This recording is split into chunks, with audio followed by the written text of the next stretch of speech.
começando e essas cartas vão ser utilizadas no momento certo da estratégia de cada campanha.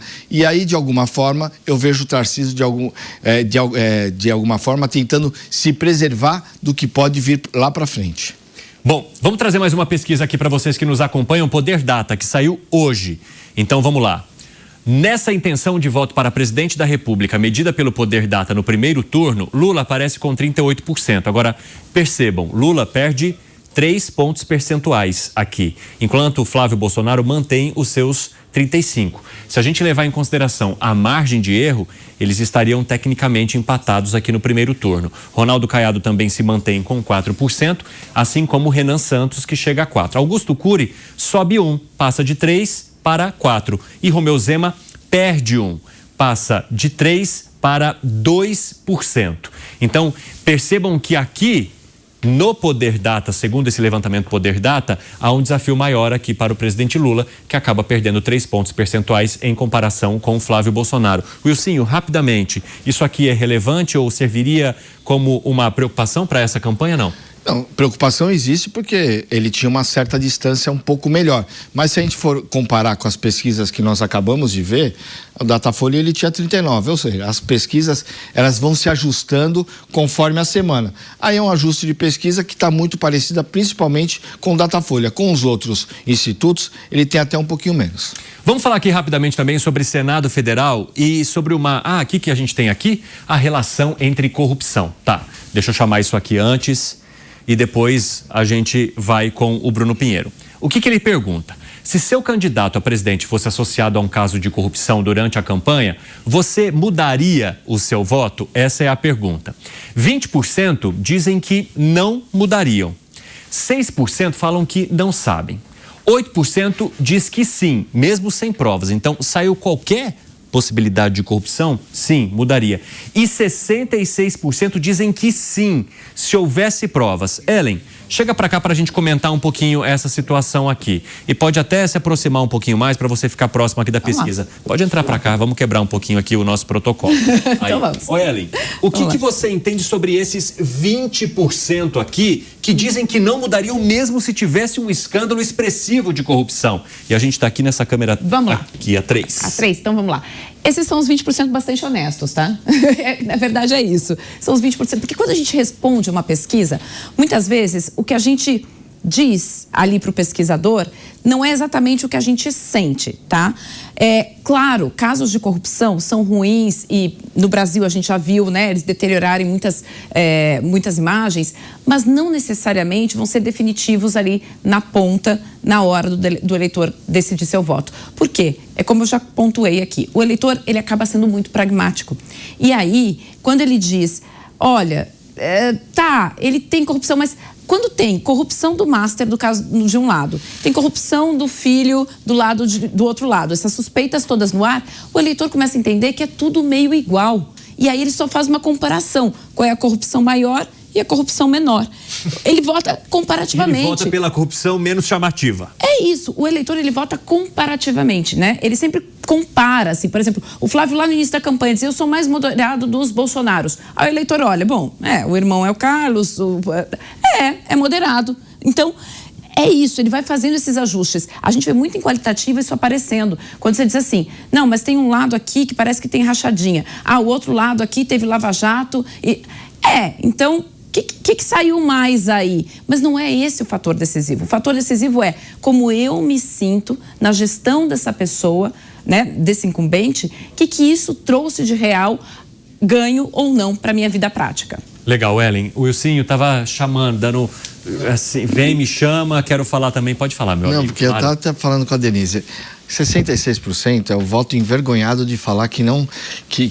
É o voto envergonhado. Quer dizer, nós temos aqui 20%, pode... Foi o que a Ellen falou. 20% é quem teve coragem de falar... Quem assumiu a bronca. É isso. 66% são os puritanos. É isso. Envergonhado de, na hora que vai o entrevistador perguntar, se aparecer corrupção, você vota no candidato? No primeiro momento ele toma um... Porque é uma coisa moral, né? Fala, vou votar num candidato que cometeu corrupção. Mas na maioria das vezes ele faz isso, porque se a gente for levar em consideração quem já teve denúncia de corrupção, você não vota em ninguém. Então, e se a gente vê ao longo desses meses os escândalos que foram passando, teve reflexo no primeiro momento de 2 para cima, 3 para baixo, mas é o que eu sempre digo, escândalo tem prazo de validade, é que nem corrupção.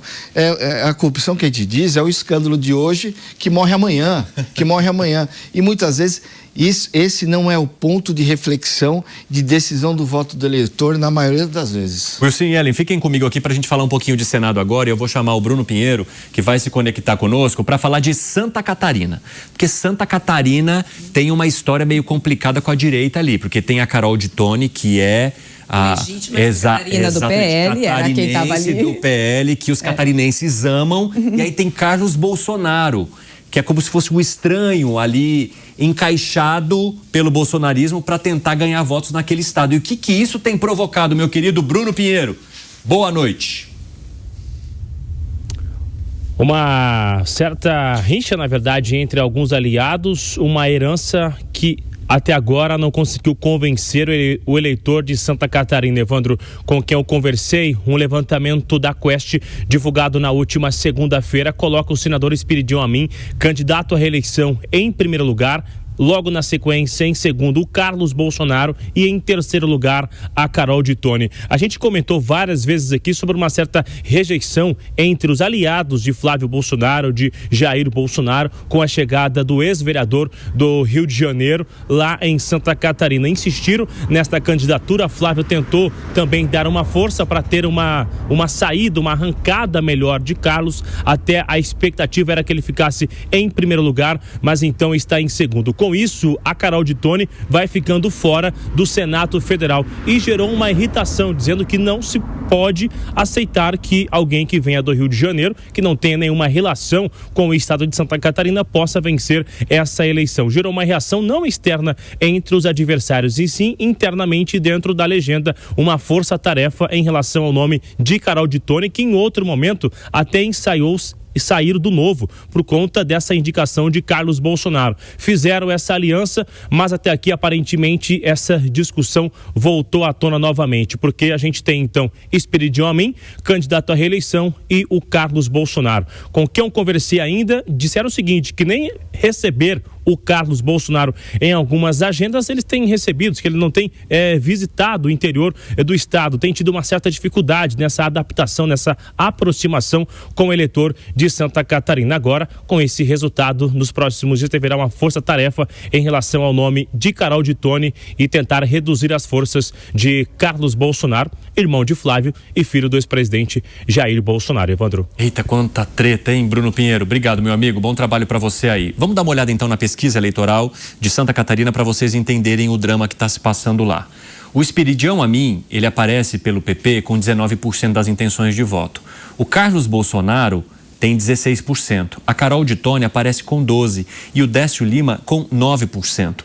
Lá atrás, quando houve a possibilidade de indicação de Carlos Bolsonaro, isso já gerou uma confusão por conta da admiração que boa parte da população catarinense tem pelo trabalho da Carol de Tone. Eu quero aproveitar e conversar um pouquinho aqui com a nossa Dora Kramer, se ela entende, então, que na política local, Dora, Carlos Bolsonaro acaba sendo aquele implante que o corpo vai tentando expurgar.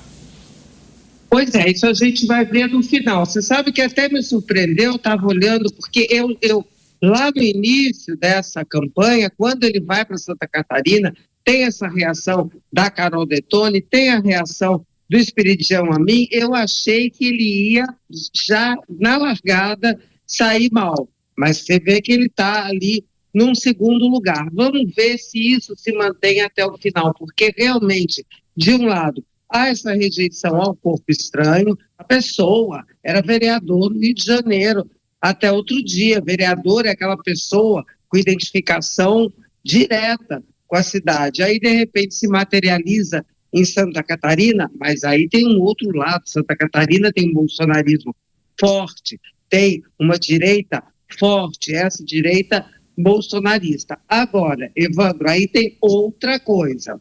Tá legal, ele até me surpreende desse segundo lugar, mas a eleição do Senado é uma eleição traiçoeira. Super. Queria até que o Wilson, que é especialista aí no ramo, ele pode confirmar ou me desmentir. O que eu ouço desse pessoal aí da turma do Wilson é que o Senado é a última decisão. Então eu só vou lembrar agora, por exemplo, a Dilma passou aquela eleição do Senado em Minas Gerais, que foi 2022, 2018, eu não lembro mais, 18 ou 22, ela passou liderando e terminou em 4º lugar. Então, por isso que eu digo que é uma eleição traiçoeira. O senhor está aqui, Jadora, só para a gente então tirar essa dúvida. Senado, aqui em São Paulo, por exemplo, a última eleição para o Senado foi, né, houve um revés ali no finalzinho, né? Então, Márcio França, se a gente for lembrar a eleição de São Paulo, eu digo que Márcio França dormiu senador e acordou com um astronauta senador para o São Paulo. É isso. Porque o foco das eleições, a eleição nacional é sempre o foco presidencial. E outra, existe um monte de outras decisões. Existe decisão para deputado estadual, deputado federal, governador e senador. E o senador fica sempre muito embolado, porque os candidatos a deputado federal são tantos que você acaba vendo muito as propagandas de deputado estadual e federal, seja nas suas redes sociais, seja na rua através de bandeira, através de banner. O senador está sempre um pouco mais distante. E essa decisão, muitas vezes, acontece muitas vezes não, na maioria das vezes acontece no último dia ou nos últimos dias. Tanto é que a gente vê sempre uma grande mudança. Mas eu tenho acompanhado a eleição lá em Santa Catarina. O Eduardo Bolsonaro achou que a eleição ia ser mais fácil. O Carlos. O Carlos Bolsonaro. Achou que a eleição ia ser mais fácil e ela não está sendo, porque a base eleitoral da família Bolsonaro, para a gente lembrar, é o Rio de Janeiro, onde Flávio Bolsonaro ainda é o senador.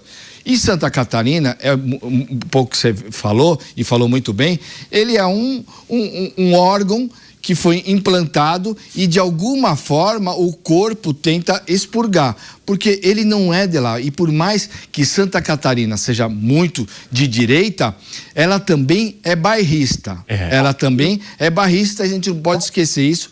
E, ao longo da campanha, a gente pode ter ou uma confirmação de voto no Carlos Bolsonaro, mas também pode ter um revés contra a família Bolsonaro.